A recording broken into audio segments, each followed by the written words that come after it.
My childhood trauma, and even beyond childhood trauma, because what does childhood trauma or abuse do to a person?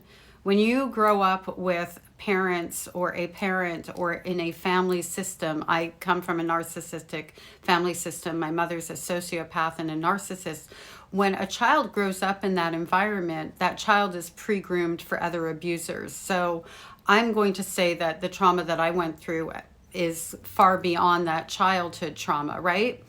Do I have health issues as a result of that? I don't have big health issues. I don't have, thankfully, any autoimmune kind of things. Interesting, my mother has an autoimmune disease, which I'm not going to get into right now, but she does. And I lived with her father and mother for a good 5 years. So, looking back at that picture, that ties in with who and what she became, although she could have chosen to do better, right? We make our choices in this world in terms of how we're going to treat other people. But beyond that, getting back to the health issues, so I have a bladder infection at the same time every year. And I didn't realize that it was cyclical like that until this past summer. And I've had lots of changes in my life. I've had lots of periods where there's no changes in my life, changes in diet, not changes in diet, whatever. Looking backwards, I have gone through that every year for decades. And now I kind of tie it back to a period of time where I could see where my trauma was being heightened, where I was going through more than I had been prior to that. So I take that as my body is keeping the score.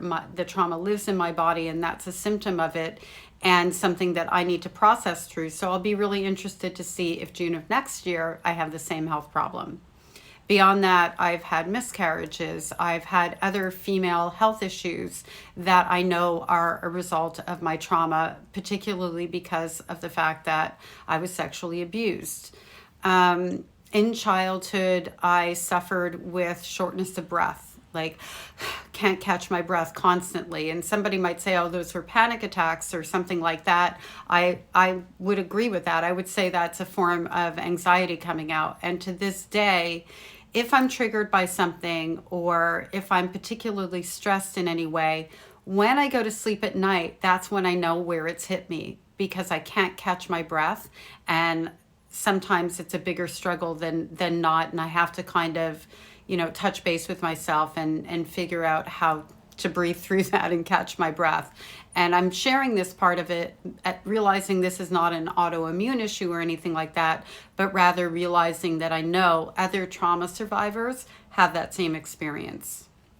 I would love for people, my sibling survivors out there, to share what your experiences are in the comment section, because as we know, we're all healing and growing together. And in sharing these experiences, maybe someone who is having some issues that they're not getting resolution for example, or they're seeking more answers or treatment or something like that. As you, my sibling survivors, exchange information, you might actually end up helping somebody out there who is at a stage where they are just beginning to realize the health issues that they're dealing with are a part of the trauma that they went through.